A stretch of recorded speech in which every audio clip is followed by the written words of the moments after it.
भारतका 5 महत्वपूर्ण राज्य पश्चिम बंगाल, आसाम, तमिलनाडु, केरला र पुडुचेरीमा सम्पन्न विधानसभा चुनावको परिणामले राष्ट्रिय राजनीतिमा नयाँ तरङ्ग सृजना गरेको छ।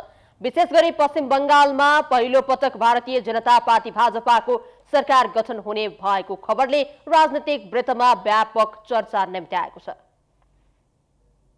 यो परिणाम केवल सत्ता परिवर्तन मात्र होइन, लामो समयदेखि स्थापित क्षेत्रीय राजनीतिक संरचनामा आएको भूकम्पीय परिवर्तनका रूपमा लिन सकिन्छ। समीक भट्टाचार्यका अनुसार मे 9 मा नयाँ सरकारको शपथ ग्रहण हुनेछ, जुन संयोगवश रविन्द्रनाथ ठाकुरको 162औं जन्म जयन्तीसँग जोड्न गएको छ। सांस्कृतिक र राजनीतिक प्रतीकवादको यस्तो संयोजनले भाजपा आफ्नो वैचारिक र सांस्कृतिक सन्देशलाई अझ बलियो बनाउन खोजिरहेको संकेत गर्छ। यसैबीच पार्टीले अमित शाहलाई बंगालमा विधायक दलको नेता चयनका लागि पर्यवेक्षक बनाएको छ भने जेपी नड्डालाई आसामको जिम्मेवारी दिइएको छ। यसले पार्टी नेतृत्वले यी दुई राज्यलाई कति रणनीतिक रूपमा हेरेको छ भन्ने स्पष्ट पार्छ। अर्कोतर्फ पश्चिम बंगालको फरक्का क्षेत्रमा मोताब शेखको जित निकै रोचक रह्यो। मतदाता सूचीबाट नाम हटाइएपछि भारतको सर्वोच्च अदालतको हस्तक्षेपले पुनः उम्मेदवारी सम्भव बनाउनु लोकतान्त्रिक प्रक्रियामा न्यायपालिकाको भूमिकाको उदाहरण हो। राजनीतिक आरोप प्रत्यारोप पनि उस्तै तातेका छन्।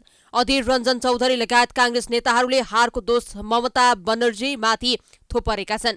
तर भवानीपुर क्षेत्रमा शुभेन्दु अधिकारीले ममता बनर्जीलाई पराजित गर्नु स्वयंमा ठूलो राजनीतिक सन्देश हो। क्षेत्रीय नेतृत्वको प्रभाव कमजोर हुँदै गएको संकेत पनि हो। दक्षिणतर्फ तमिलनाडुमा अभिनेता विजयको राजनीतिक उदय उल्लेखनीय देखिएको छ। उनले दुई क्षेत्रमा जित निकाल्नु मात्र होइन, आफ्नो पार्टीलाई पनि उल्लेखनीय सिट दिलाउनु दक्षिण भारतीय राजनीतिमा नयाँ शक्ति सन्तुलनको संकेत हो। आसाममा भने निरन्तरता देखिएको छ, जहाँ हिम्मत विश्व शर्माको नेतृत्वमा भाजपाले तेस्रो पटक सरकार बनाउने भएको छ।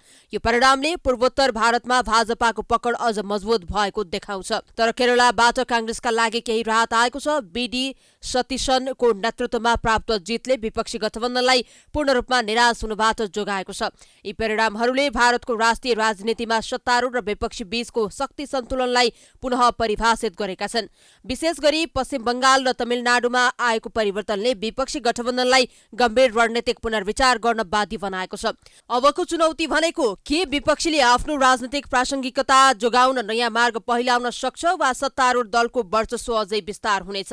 यही प्रश्नले भारतको आगामी राष्ट्रिय राजनीतिलाई निर्देशित गर्ने देखिन्छ।